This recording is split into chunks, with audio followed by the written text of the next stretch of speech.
Welcome to Season 7 of Purposeful Empathy, a show that's dedicated to amplifying the voices of people from around the globe who believe the world needs more empathy and are doing something about it. Today's episode is brought to you by Grand Huron International, an on-demand coaching provider for individuals and companies. Thanks for watching. Enjoy the show. So welcome to a new episode of Purposeful Empathy. Today I'm joined by Nethra Samarawickrema, who is an anthropologist, coach, and writer based in the Bay Area of California. Her work is grounded in a unique method that combines nonviolent communication, so NVC, ethnography, and design thinking. Nethra has a PhD in anthropology from Stanford University and has been practicing nonviolent communication for more than 20 years. Through her coaching practice, she brings the transformative capacity of empathy to help people discover their needs. She provides a space where people can express all their complexity and contradictory feelings and access what they most want to bring into their lives, but have been blocked from achieving. Welcome to the show, Nethra. Thank you so much, Anita. It's such a pleasure to be here with you. So you are officially, as far as I know, the first anthropologist that I've had on this show. And I'm excited to talk to you about that because I don't know many anthropologists. And I think we have this kind of like vague idea of what anthropology is, like, you know, traveling to a faraway place and studying unique cultures and unpacking kind of traditions and customs. But I feel like there's much more to say about anthropology, especially in relation to empathy. So I wonder if you might want to do a little kind of PR, you know, why anthropology matters and the role of empathy in it. Such a beautiful question. Yes, I can share about anthropology. And anthropology means so many different things in today's world. It's very different from what it has a long colonial history. It's had to make and remake itself over and over again. But for the purposes of what we're talking about today in terms of empathy, I think I can offer a framework that I find really useful, which is the notion of situated perspectives.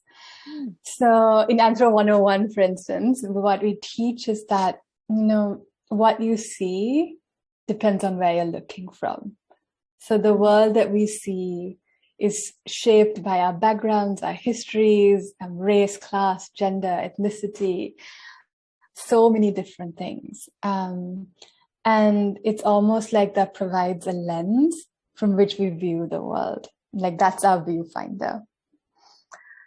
Unfortunately, the problem is that other people don't share that viewfinder, or our viewfinder kind of blocks our capacity to see the world from a different perspective.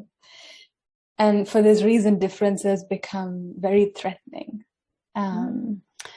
And so what anthropology and the method that we use, which is ethnography, is really about how do you step outside your own head, your own perspective, your own vantage point, and see the world from a different vantage point. Does that love make sense? This. It totally does, because the first thing that comes to mind is if I show you my water bottle, you and the viewers at home will see this water bottle and not realize that actually this water bottle has this word on it because I can see the word from my perspective. So that kind of like brings that immediately to light that we all have different perspectives on things, and that changes the way we see the world and how we navigate the world. Oh, okay, I so understand why ethnography and anthropology are useful in contemporary society, given what we're up against. So how would you define empathy, just out of curiosity? Yeah, so that's so many dimensions. Actually, to loop back to I love the fact that you rotated the bottle and showed it to us. One of the we have a similar image that we use, except we use like a world map, right? So if I say world map, I'm imagining that you see something that we see all the time, right? Where the US is on top, right? There's a north and there's the south, and it's like that, right? That's very familiar to us because it's what we see all the time. Now, if I took that map and rotated it, it's like, wait, the world is upside down now, right? Like, where are we? It's confusing. It's deeply confusing and disorienting. And so one of the things that I used to think about empathy is like, when we see the world, we see the map in the way that we're used to seeing the map. Mm-hmm. And understanding another's perspective is actually coming to them with an openness to see that map in a way that looks upside down to us. Mm-hmm. And so it's really like, how can I listen? How can I be with another? How can I understand their experiences in a way that I'm looking for the peaks and valleys, the rivers, the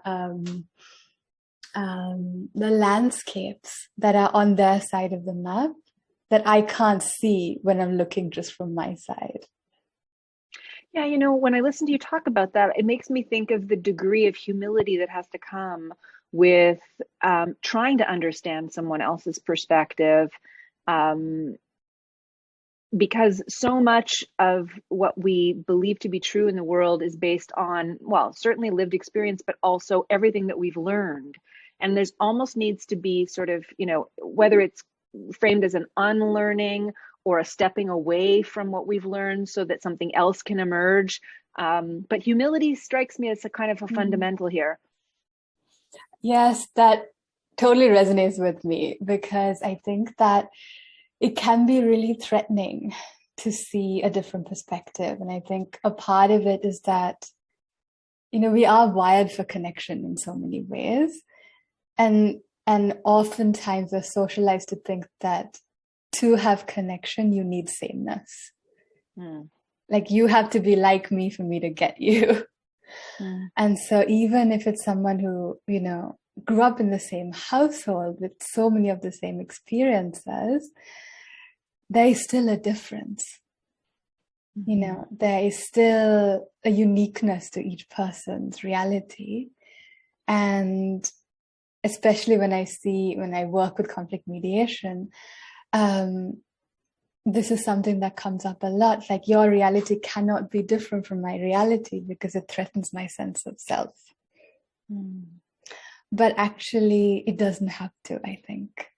In my experience, it's actually exactly as you said about humility. It's about being able to come with a curiosity and an openness to not knowing and wanting to discover. And I absolutely cannot wait to get into this work, nonviolent communication, and some of the coaching that you do.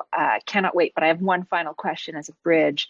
You know, all that you've learned through your studies as an anthropologist and doing ethnography and design thinking, which I know is also part of your whole wheelhouse of tools. I wonder if you could share from a personal perspective how your life changed as you started coming into contact with the theories and the practices of ethnography, and how you personally navigated your relationships, you know, with friends, with family, and then the world at large differently. Thank you for that question. So it's been it hasn't been a linear process. There's been quite a circularity to it. I encountered nonviolent communication in BC when I was very young. I was 15. I was in Sri Lanka, which is where I grew up. And I heard a cassette tape at that time of Marshall Rosenberg, who developed the process, talk about empathy. And in that moment, in the midst of my teenage anxieties and, you know, in school, one of the things that I felt immediately was like, it is okay to feel everything I'm feeling. And there was just this immense sense of relief that there could be acceptance of what was happening inside me, and that I didn't have to be someone who achieved something to matter. So then it took a long time. I came to the US. I was an undergraduate student, and I took a workshop with Marshall Rosenberg when he was still alive. And I remember, Anita, the first time I was listened to in this specific way, that NVC supports us in listening. It was the strangest experience because I felt that when the person who was listening to me stayed with me in whatever I was sharing, I started to understand my own experience in a way that I couldn't have before. So it was almost like they were holding a space in which I could go inside and inquire. And there was something just immensely safe and immensely relieving that in their acceptance of what was going on inside me, I could also accept it myself. Yeah.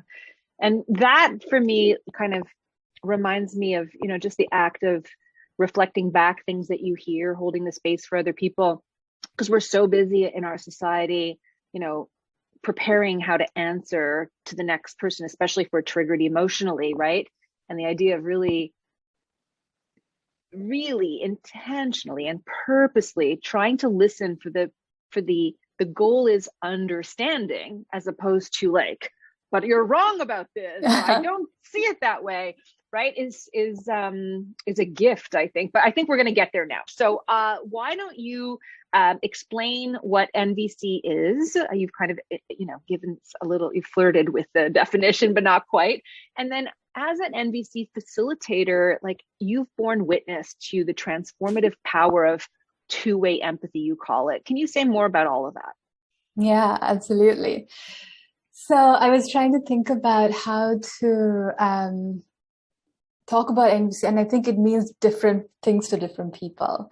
And I can talk about my entry point into it. But Marshall Rosenberg, who developed the practice, the method, the way of thinking, was interested in a couple of questions, and you can hear him talk about it. There's lots of videos of him on YouTube. And he says he was interested in, what are the forms of communication that foster connection and understanding between people? And what are the forms of communication that block that? Mm. And what is the difference between the two? And one of the things he said is, I'm not teaching you anything new. I'm teaching you to remember something you already know, which is how to connect.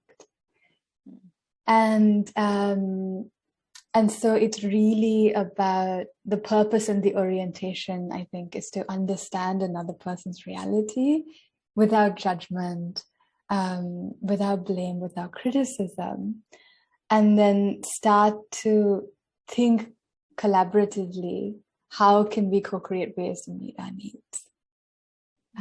So that is kind of my understanding of it. There are tools and processes and practices like reflective listening, saying to the other person, this is what I heard you say, did I get it? And on a deeper level, I think it's really about, how can I be with another in the fullness of their experience and the fullness of my experience without collapsing the two. So honoring the other and the self simultaneously. Right. So can you share an example of, yes. Two people having a breakdown of communication and how NVC and empathy, this two-way empathy can help? Yes. So I can talk a little bit about what I've been doing recently. So along with my collaborator Yuri Zaitsev, I run something called the Listening Lab, or the Lab for Listening, and we teach workshops and we have courses on difficult conversations. And when we started to teach people how to have difficult conversations, we really focused on the difficulty. It's like, what do you do when someone says something judgmental? How do you talk about harm that's been done to you? How do you say no to someone when they ask you for something that, you don't want to do? And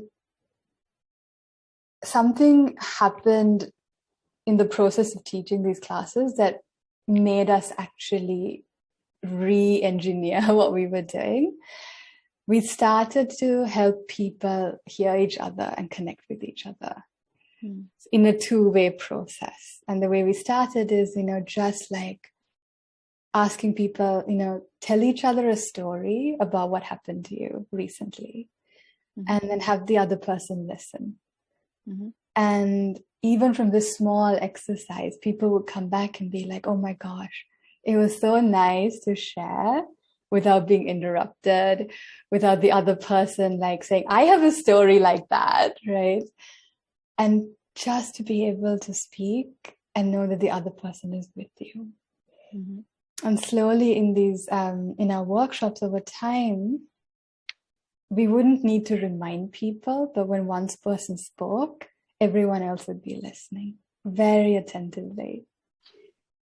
And we started to see that there was this connection that was forming in the group that we were facilitating between participants. And then as we started to introduce more difficult things, like, okay, so let's say that someone says something judgmental to you, or someone says, this is an easier one, ask someone for something, make a request, and then have the other person say no, right? Immediate, like, opening for a difficult discussion. And what we started to do was to train people, to train the person who was asking, to ask in a way that gave the other person permission to say no if they didn't want to. And we told the person who's saying no to say, I can't do this thing that you're asking, but how can I help you meet your needs in a different way? That's a gift, both directions. Both directions, right? And the thing, Anita, that we found, and we keep finding every time we teach this, is that people say the thing that we were in conflict about, it doesn't matter anymore. Because what really matters is that the person heard why I was wanting it. And the other person says, the person who asked understands why I said no. And then they start to work together in a very collaborative way to think about how both people's needs can be met.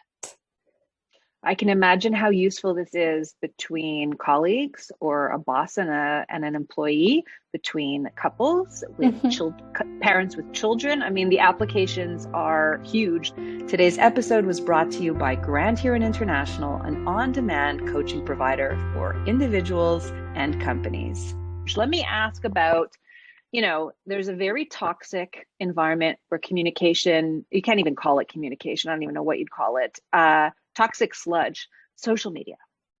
So we are, swimming in this world full of ideological divide and nastiness through anonymity. Do you think we've collectively gotten to a place where, we, whatever kind of intuitive, empathic ways of communicating that we had are kind of falling to the wayside, and we actually have to really learn this as a skill, and that we have to bring it to all our places where we communicate? Yeah, I think it is such a, Marshall Rosenberg called judgments tragic expressions of human needs. And when I see the warfare that happens on social media, this is really what I see, right? That in order to be seen, in order to be heard, in order to be understood, we communicate partially through that anonymity in ways that the other has to be obliterated. Like, there is no space for difference. And one of the things that was really striking and surprising to me was with one of our students in the difficult conversations class. We were teaching him reflective listening, which is this process of you listen for what the other person says and you see if you can capture the heart of it. And then you repeat it back and you check back in and say, did I get it? So as soon as he learned this, he learned it in class. He went back home to his roommate. And this was before an election. And they started having a political discussion. And they were on completely different sides of the political spectrum. And my student was just finding himself getting really upset. Like, how could you possibly hold the views that you hold? But then he remembered the skill he learned. He's like, okay, let me just try it because nothing else is working. We're just, getting to the point where the whole thing is breaking down. And he started to listen in this way, not to agree, but to understand. Mm-hmm. So he actually said, okay, this is what I'm hearing. Is that right? And what he found was the more he understood the roommate's perspective, the more the roommate actually backed away from the extreme versions of what he was saying. And the conversation ended with him saying, I don't actually believe these things, but I have to belong to my community. And this is what my community says I should believe. And if I don't say these people don't belong here, these, if I don't hold these perspectives, then I will lose connection with the people I grew up with. And something very different came out of that. And the thing that came up was that, for me, was exactly what Marshall Rosenberg says, which is that empathy is not agreement. Yeah. Yeah, I mean, okay, so obviously you're speaking to the converted, that I think that this way of communicating with one another and empathizing, the generosity that opens up, sort of like the non-judgment that opens up in those modalities of communicating are like precious, and at an aggregate level could really, basically create peace on the planet. But what do you say to someone who says, I'm exhausted from my positionality and intersectionality in the world, and I don't feel like I have much more energy to NVC a conversation into a place of kindness. Like, I'm angry at racists. I'm angry at people who are homophobic. I'm angry at, yeah. I would say it is not your responsibility. Like, someone needs to give you empathy. If you want it, right? There are so many people in the world who can do that work.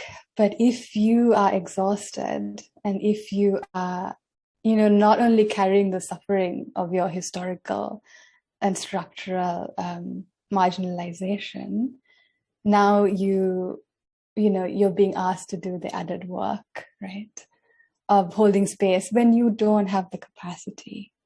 And I think that is my vision of empathy. Is not that. My vision of empathy is that person gets held with tremendous amounts of care, while other people step in who have the capacity, have the bandwidth to do that work. And I think this is why we can't do all of this alone. And it doesn't mean that we don't have boundaries. It's not permissiveness, I think, to do what, to allow someone to do whatever they want, but it's really about leading a conversation with an intention of like, this is what I want to see. And holding that very, very deeply with care and listening beneath the surface of what the other person is saying.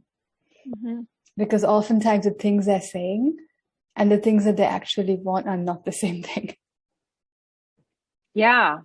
Which is, for me, there's an emphasis on being intentional. So like purposeful, having purposeful empathy, right? Like, you don't just show up, you show up on purpose in a framework or in a headspace where, to the best of your ability, given whatever circumstances you can, that, you want something to manifest and be available to bloom between two people, right? Absolutely, Anita. And I think self-care is just as important as care for the other. So one of the things that I often teach and really try to practice myself is, if I'm giving someone empathy and there's aggression coming at me, there's a threshold beyond which I'm no longer listening, actually, because I'm in so much pain. Mm-hmm. And I think in that moment, stop. Mm-hmm. Because, if you come to a point where it's a massive effort and it's coming at cost to yourself, then you're not taking care of your own needs. Mm-hmm. And I think that giving empathy, a part of that is like asking, what is my capacity right now? And if I can't proceed with this conversation, let me actually stop here. I can come back to it. I can ask someone else to do it, right? But if we push ourselves past threshold, then we're actually re-triggering ourselves. We're, going through trauma, perhaps. So I'm almost hearing that the first step of self-empathy is actually self-awareness, right? Knowing that you've been triggered, recognizing how your body feels or what's happening in your mind, right? And down-regulating, and then, putting up whatever boundary needs to be communicated as an act of self-care, right? Absolutely. So let's talk about judgment, because that's something easy that we can do, right? I can judge you for this. I can judge you for that. I'm doing it subconsciously. I'm not even aware that I'm judging. How can we kind of roll back the judgment of others in your practice? What do you do around that?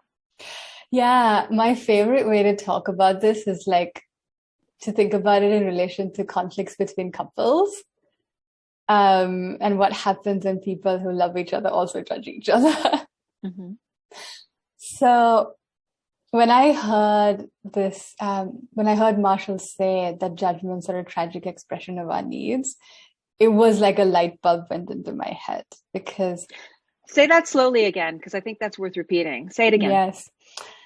So the idea is that judgments, like the judgments we make of others, or the judgments, let's say the judgments we make of others are a tragic expression of our needs.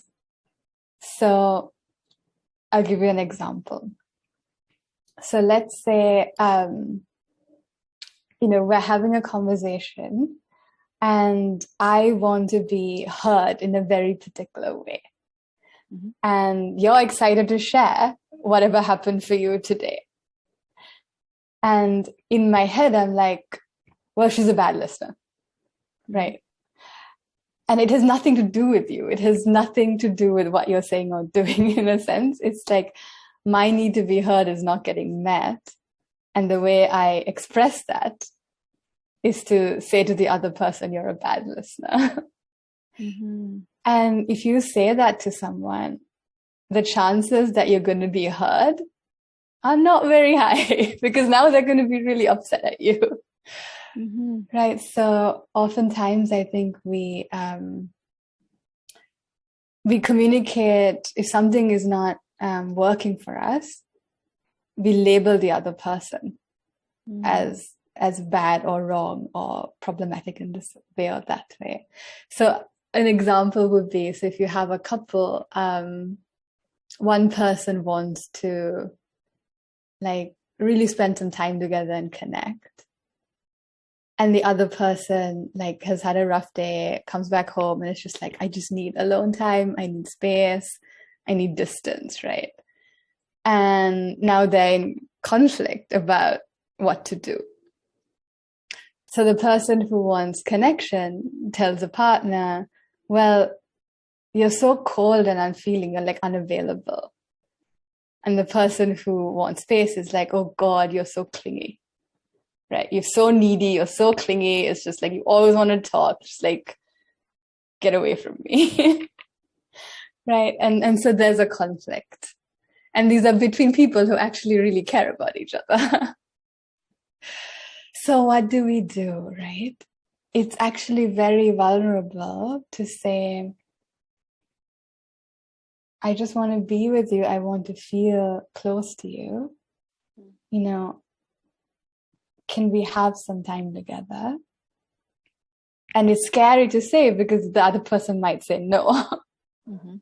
Right? And for the person who wants space, you know, to just be like, I so want to be with you right now, but I can't even be with myself. It's not about you. I would just like to take a little time and I'll come back to you. So there's a difference, right? When you say it like that. So the bottom line I'm hearing when it comes to this example is that the more we are capable about being vulnerable and sharing our, human needs, the better the outcome is. If nothing else, the other person can hear us for what we want. Right. Rather than what we don't want, or interpret it in a way that's like disconnecting. Mm-hmm. And I think the chances of getting what we want are higher when we vulnerably share, like, this is the thing that really, if you spend 20 minutes with me today, like, this is what it would do for me. And then also give the other person the chance to like have choice about that, right? Mm-hmm. Mm-hmm. It sounds like it's just so softening, like it softens all the edges.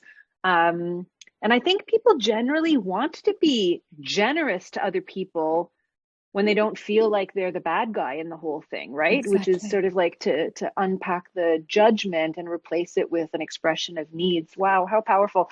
I'm sensing that our time is coming to an end soon, and I don't want to say goodbye without asking you to share a personal story, if you would, about how, if you can think of a time when you were on the receiving end of empathy and what that meant for you. Oh, such a great question. Actually, I can talk about how I became a coach and the role of empathy in that. So I was,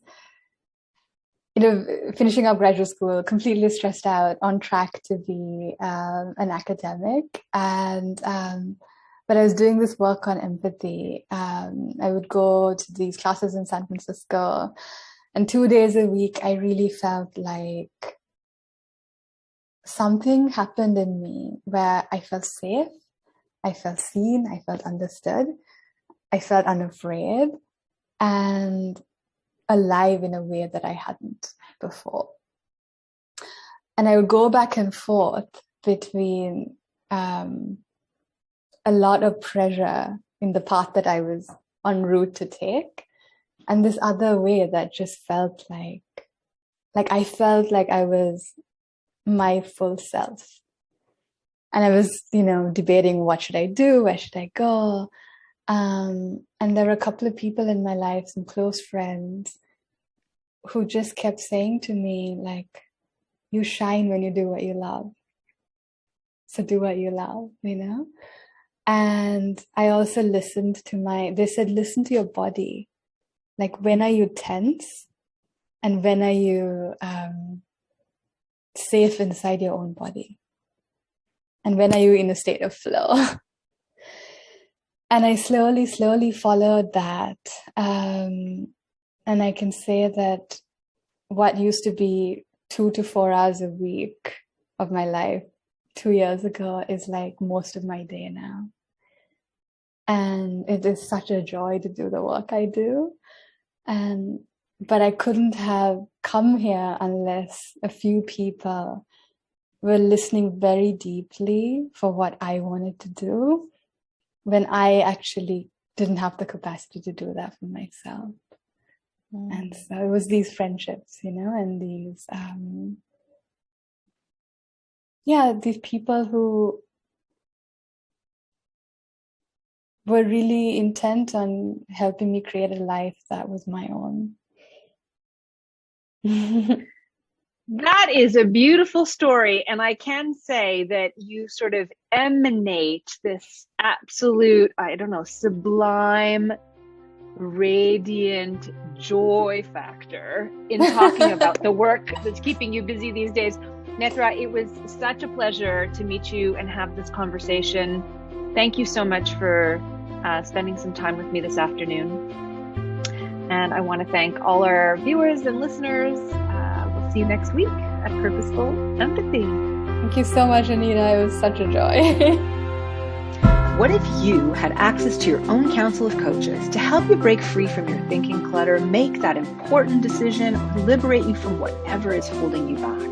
At Grant Huron International, you get to choose the coach of your choice, anytime, from anywhere. Visit grandhuroninternational.com and harness the power of on-demand coaching today.